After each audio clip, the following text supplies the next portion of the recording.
Pleasure for me to speak at this important and innovative occasion to mark the close of the Small Island States Conference on the Human Dimension of Global Climate Change.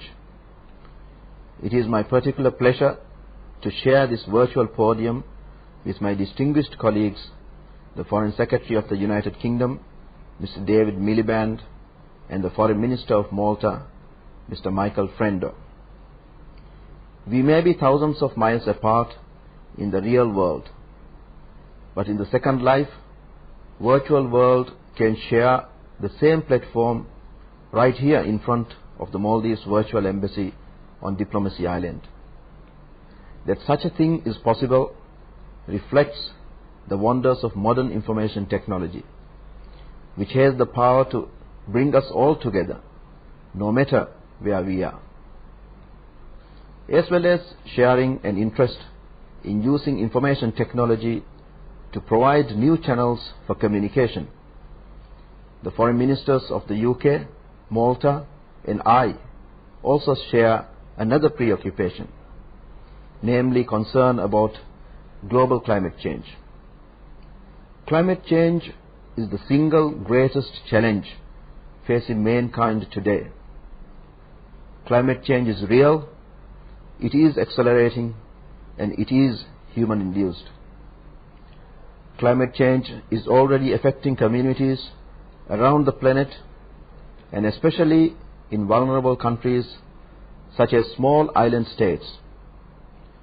20 years ago, the President of the Maldives, His Excellency Ma'mun Abdul Qayyum, warned assembled world leaders in the United Nations that climate change, if left unchecked, would mean the death of the Maldives nation, and many more like it.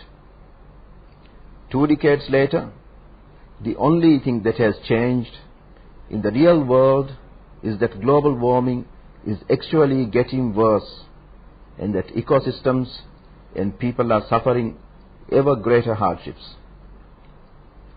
To try to turn the page on these years of empty rhetoric and failed promises, the Maldives has organized a meeting of small island states, which is intended to look at different options for turning rhetoric into action and promises into results. In particular, we have been discussing the human dimension of climate change. This approach aims to emphasize the individual human impact of climate change. Too often in the past, climate change has been painted as either a collection of mind-boggling statistics or as some kind of possible future projection.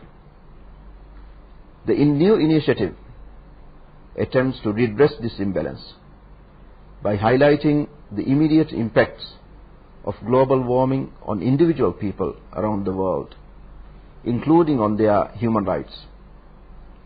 We hope this initiative will provide an ethical and moral spur for world leaders meeting in December in Bali to finally agree a workable and effective global agreement to halt and reverse climate change. We have waited 20 years. We cannot afford to wait another 20 years. In the real world, there is no second life.